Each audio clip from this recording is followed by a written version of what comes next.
I always thought parents were supposed to believe in all their children equally. Turns out, I was just a backup plan. The acceptance letter from Stanford trembled in my hands. But the only celebration in our house was for my brother. Across the table, my mother smiled at Matthew, beaming with pride as they discussed his future in medicine. Meanwhile, my father barely glanced at me before sighing. Natalie, you have to be realistic. Medicine is a stable career. Computer science? It's unpredictable. What happens when tech jobs dry up? I clenched my jaw. I got a scholarship. I worked for this. My grades were better than Matthew's when you paid for him to go to Harvard. My mother reached across the table, her touch cold with forced sympathy. We're not saying don't go to college. There's a great community college nearby. You could transfer to state later. Something more practical for someone like you. Practical, a nice way of saying less important. My brother barely looked up from his phone. Mom and Dad are right. You'll thank them later. That night, I stared at my acceptance letters, calculating every hour I'd have to work just to survive at Stanford. The math was brutal, almost impossible, and yet, as I packed my bags, one thing became crystal clear. I was going. With or without them. Growing up in the Carter household meant understanding your place in the family hierarchy early. My father, Dr. Richard Carter, was a respected cardiovascular surgeon. The kind of man whose achievements were framed on the walls and whose word was final in all matters. My mother, Deborah, had given up her career in education to support his climb. A sacrifice she reminded us of often. From the moment we could walk. It was clear, my older brother, Matthew, was the heir to the Carter legacy. And me? I was the afterthought. The independent one who wasn't supposed to need the same level of support. Matthew had been preordained for greatness. He played with toy stethoscopes while I took apart remote controls just to see how they worked. He spent his summers at exclusive medical immersion programs, fully funded by our parents, while I scoured the internet for free coding courses and worked part-time to afford a second-hand laptop. When Matthew announced he wanted to become a doctor, my parents treated it like a royal decree. My father immediately began pulling strings to secure him shadowing opportunities at the hospital. My mother called relatives, gushing about how he would carry on the family's tradition of excellence. I wasn't jealous of Matthew, I just wanted the same chance to prove myself. But in our house, medicine was the only dream worth investing in. When Matthew got a brand new MacBook and a $2 SAT prep course, it was necessary for his success. When I asked for a $200 refurbished laptop for a coding competition, I was told to find a way to earn it myself. When I questioned the difference, my father would shake his head and say, "Matthew's path is clear, yours is flexible," as if my ambitions were some aimless whim. By the time he got into Harvard for pre-med, my parents threw a grand celebration, a catered dinner, a slideshow of his achievements, and a heartfelt toast about all the sacrifices that led to this moment. When I got into Stanford, one of the hardest schools in the country for computer science, my mother simply nodded and said, "That's nice, dear, but how do you plan to pay for it?" That question haunted me in the weeks leading up to my high school graduation. I worked weekends at a local electronics store, did freelance coding gigs until my eyes burned, and applied for every scholarship I could find. But no matter how much I saved, the gap between what I had and what I needed was staggering. Still, some part of me held on to hope. I thought that maybe, once my parents saw how hard I worked, how much I wanted this, they would reconsider.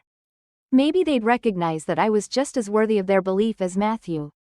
But as I sat at that dinner table, watching my parents dismiss my future like it was a passing inconvenience, I finally understood the truth. They had made their choice a long time ago.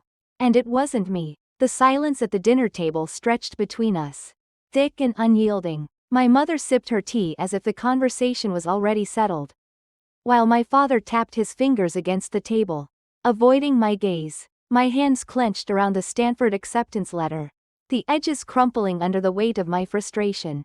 "I got a scholarship," I repeated, my voice steadier this time. "It covers half the tuition. I can make up the rest if..."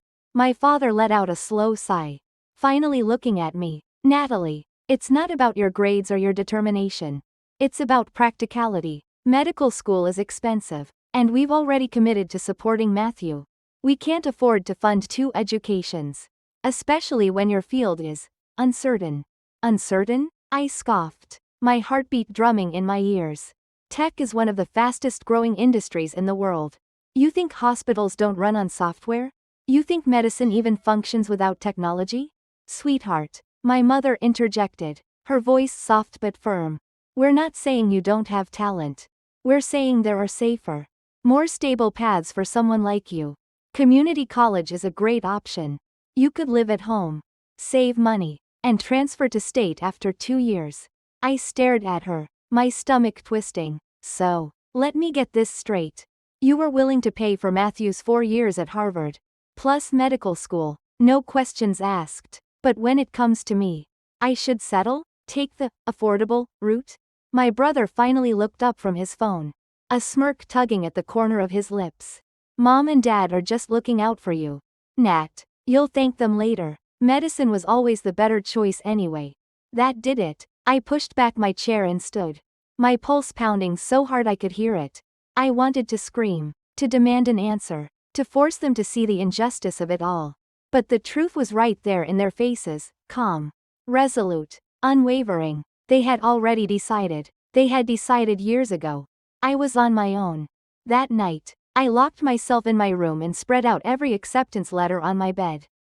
Stanford, MIT, Carnegie Mellon, all incredible schools. All out of reach without financial support.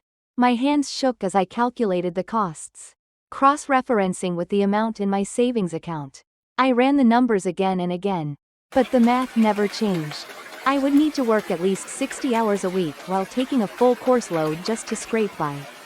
The reality hit like a freight train. This was nearly impossible. I squeezed my eyes shut, trying to drown out the creeping doubt. The whisper of my parents' voices in the back of my mind. It's too expensive. It's not practical. You're making a mistake. Then my phone buzzed. A text from Matthew. Saw your little meltdown at dinner. Just accept it. Some careers matter more than others. Be smart about this. A slow, cold determination settled over me.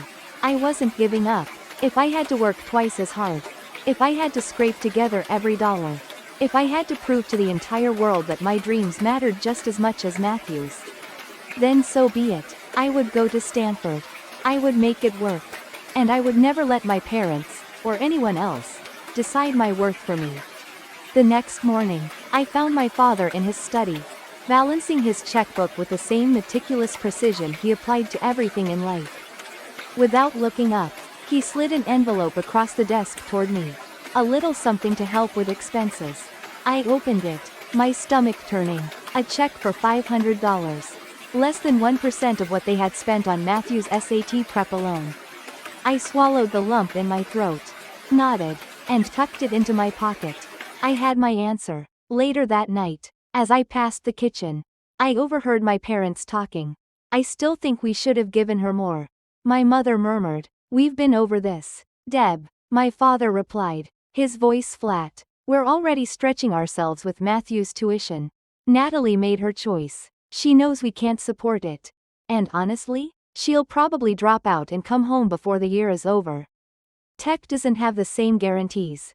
I suppose you're right, my mother sighed. And Matthew, well, he's going to be a doctor. After all, something inside me snapped. They didn't believe in me. Not my talent, not my intelligence, not my potential. To them, I was an unnecessary risk. A bad investment. Fine, I would go to Stanford.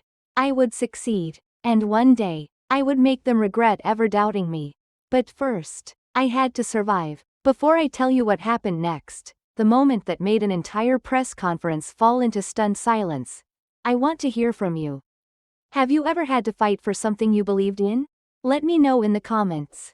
And if you know what it's like to be underestimated, hit that like button, because trust me, this story is just getting started. The moment my plane touched down in California, reality set in. I had made it to Stanford. But now, I had to survive it. Everything about campus felt electrifying, the towering libraries, the endless buzz of innovation, The kind of place where ideas didn't just exist, they thrived.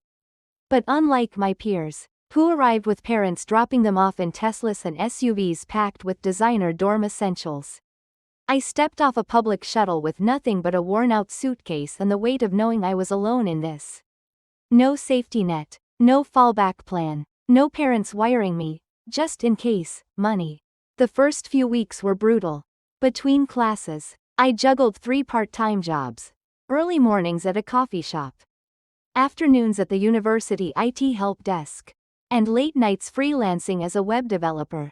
I spent more time running between shifts than actually sleeping, and ramen became my primary food group. I couldn't afford textbooks, so I borrowed them from the library, scanning pages on my phone just to keep up. Meanwhile, my classmates attended networking events and hackathons. They joined clubs, built projects, formed startups. I wanted to do the same. Instead, I was calculating exactly how many lattes I had to make to afford my next meal. But no matter how exhausted I was, I refused to let my grades slip. At night, after my shifts, I'd collapse onto my dorm bed, my fingers still sore from typing. But instead of sleeping, I'd open my laptop and teach myself more advanced coding, because if I was going to build something real, something undeniable, I needed to be better than everyone else. When midterms rolled around, the stress caught up with me. One night, after an 8-hour shift followed by a coding assignment that stretched until dawn, I sat in a lecture hall staring at an exam I had barely studied for. The letters blurred on the page.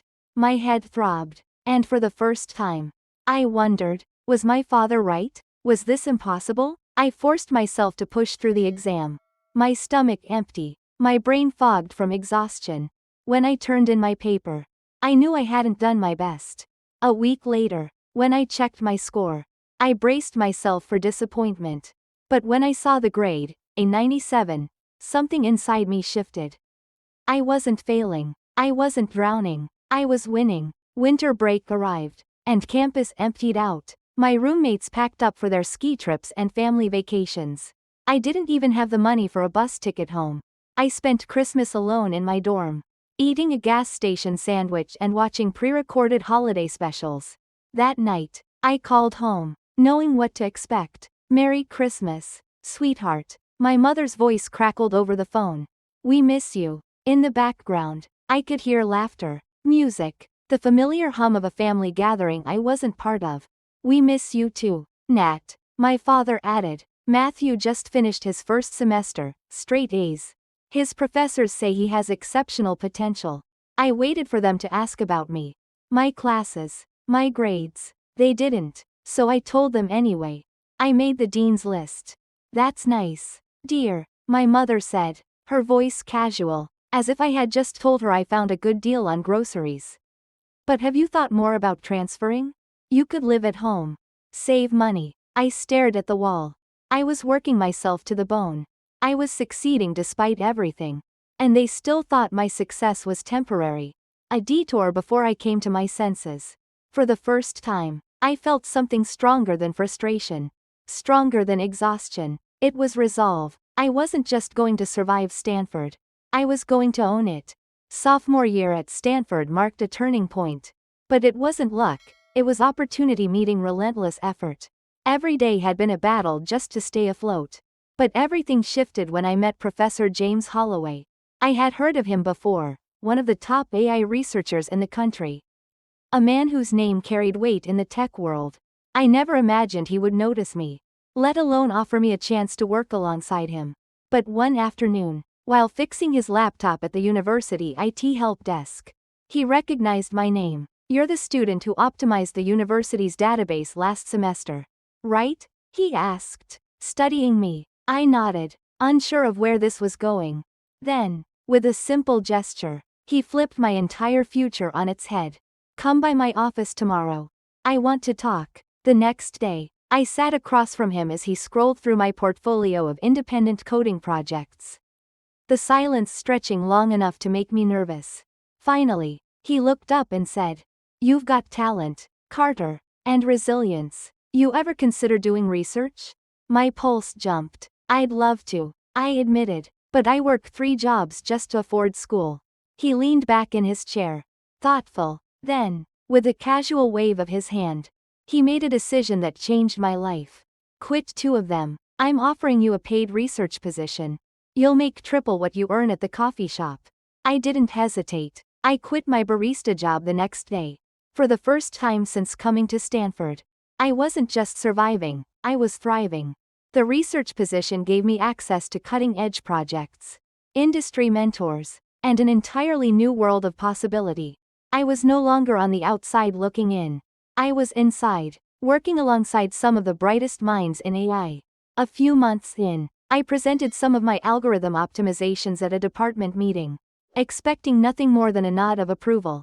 Instead, after the session, a man from the audience approached me. "You're sharp," he said, handing me his card. "Ever considered working in the industry?" His name was Daniel Kim, founder of Neural Grid, a fast-growing AI startup in San Francisco. I blinked, caught off guard. "Eventually, I guess. But I'm still a student." He grinned. "That's never stopped anyone worth hiring. We're looking for interns. Come by our office this summer." The opportunity felt surreal, but I took it. That summer, I worked at Neural Grid alongside engineers who had PhDs. People I had once assumed were light years ahead of me. But to my surprise, my ideas were taken just as seriously. I built algorithms that increased processing efficiency by 40%, and when the CEO himself started asking for my input, I realized something.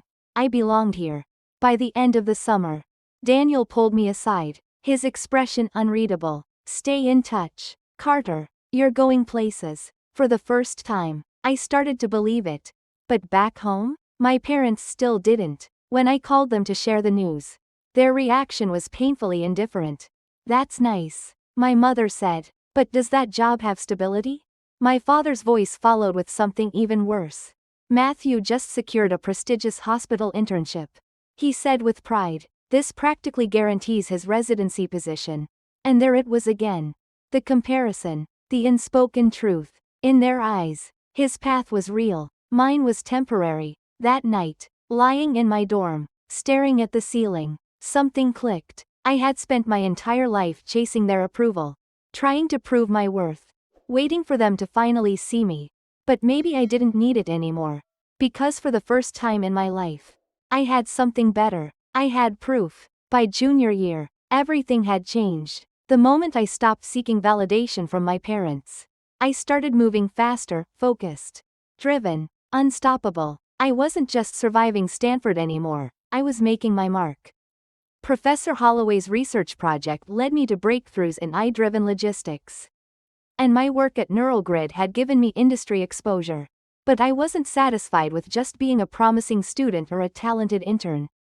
I wanted more. Then came the opportunity that would change everything. One afternoon, Professor Holloway introduced me to Dr. Sanjay Patel, a former student of his who had built a successful AI startup in Silicon Valley. He had returned to Stanford looking for young talent, people who could redefine the future of artificial intelligence. When I met him, I expected a polite conversation, maybe a networking opportunity. Instead, he handed me a tablet and said, "Solve this." On the screen was a complex optimization problem, something involving supply chain logistics and predictive modeling. I analyzed it, adjusted the parameters, and rewrote the algorithm in under 10 minutes. Dr. Patel studied my work, then leaned back, impressed. "How would you like a summer internship at Patel Systems?" It wasn't just any internship. This was a paid, high-level research role at a company developing next-generation AI. I accepted on the spot. At Patel Systems, I was no longer an intern fetching coffee or debugging someone else's code. I was leading projects, developing real-world applications. My focus? A predictive modeling system that could revolutionize supply chain management, helping businesses anticipate demand fluctuations before they even happened. I poured everything into it, late nights, endless debugging, refining every line of code until it was perfect. When I finally presented my prototype, the company executives took notice. On my last day, Dr. Patel called me into his office. "We'd like to offer you a position after graduation," he said. "Your work this summer has been exceptional. The salary he named was more than I ever imagined making right out of college. For the first time, I had a real, tangible future, one I had built without my parents' help, without their belief, without their money. I called home that evening, expecting indifference, but this time, their reaction was different. An actual job offer already? My mother said, sounding surprised for the first time. That's impressive, my father admitted. Maybe there is something to this computer science after all. I should have felt victorious. But instead, something bothered me. Why did it take a six-figure job offer for them to acknowledge my success? Why was money the only language they understood? I pushed those questions aside. Because for the first time, I didn't need their approval. I had won, not because they finally saw me, but because I had built something real. Something they could never take away. And this was only the beginning. By the time I graduated, Patel Systems had already lined up my contract. While my classmates scrambled for job offers, I walked across the stage with my future secured, a six-figure salary, a position in one of the fastest-growing AI firms in Silicon Valley, and the knowledge that I had built this future with my own hands. But the real moment of validation came 2 years later. At 24, I wasn't just an employee at Patel Systems, I was leading their most ambitious AI project. Refining the predictive modeling system I had started as an intern. My work was catching attention, not just within the company but across the entire industry. Then, one day over coffee in the Patel Systems lounge, Dr. Patel asked me a question that changed everything. Have you ever thought about starting your own company? I nearly laughed. I'm barely 24. I don't have that kind of experience.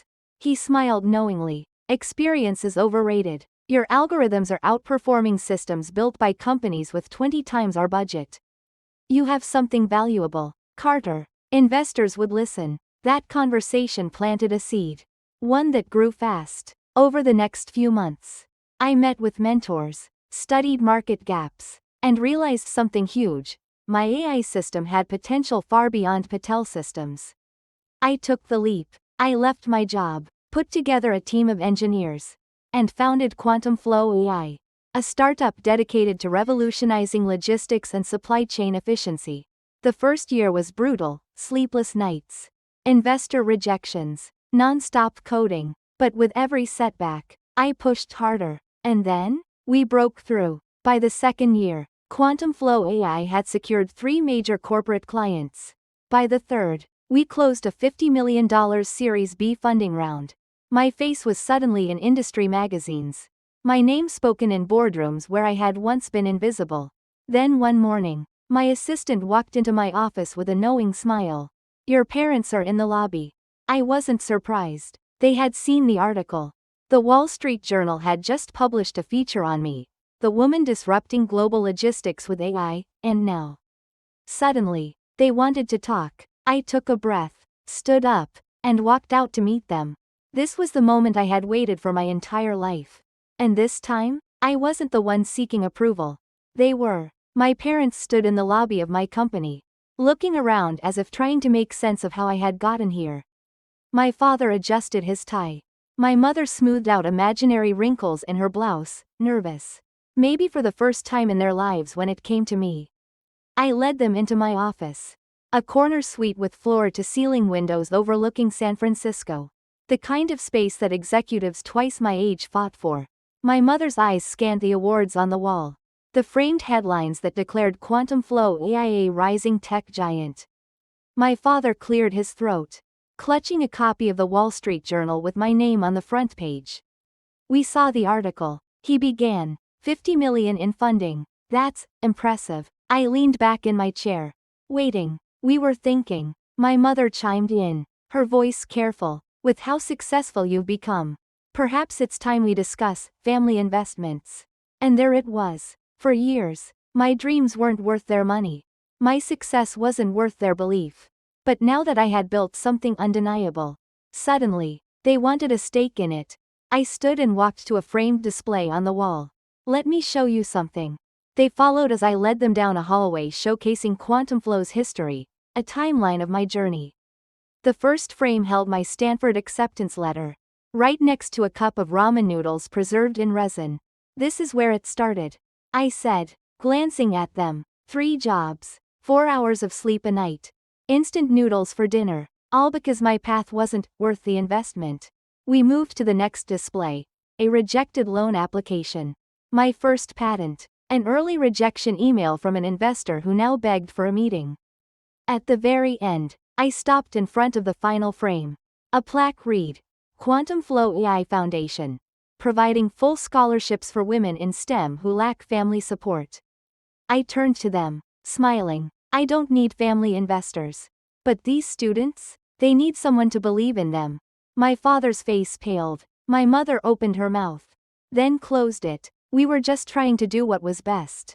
My father muttered weakly. I nodded. And so am I. As they left, I returned to my desk. This wasn't revenge. This was proof. And I had never needed their approval to win. As I watched my parents walk away, their shoulders slightly hunched under the weight of a reality they had never considered, I felt nothing but clarity. I had spent years chasing their approval, waiting for them to see me, to recognize my worth, but in the end, I didn't need them to. I had built something greater than their validation. The real victory wasn't in turning them down, it was in proving, beyond a shadow of a doubt, that I was never the lesser investment. That I had never needed their belief to succeed. I glanced at the final plaque on my office wall, Quantum Flow AI Foundation. Providing full scholarships for women in STEM who lack family support. That was the lesson I had learned. No one else gets to decide your worth. No one else gets to tell you what's possible. I had spent years proving them wrong. Now, I was too busy building the future to care. This story isn't just about success. It's about resilience, self-worth, and proving that no one else gets to decide your future. It's a reminder that sometimes, the people who should believe in you the most are the ones who doubt you first. But that doesn't mean they're right. Your dreams are worth chasing, even if you have to fight for them alone. Now, I want to hear from you. Did this story resonate with you? Comment 2 if you liked it, or 7 if you didn't. And if you've ever had to prove yourself against the odds, hit that like button. It lets me know you're out there, fighting for your future too. And don't forget to subscribe to the channel. More powerful stories are coming. And trust me, you won't want to miss them. Rock it.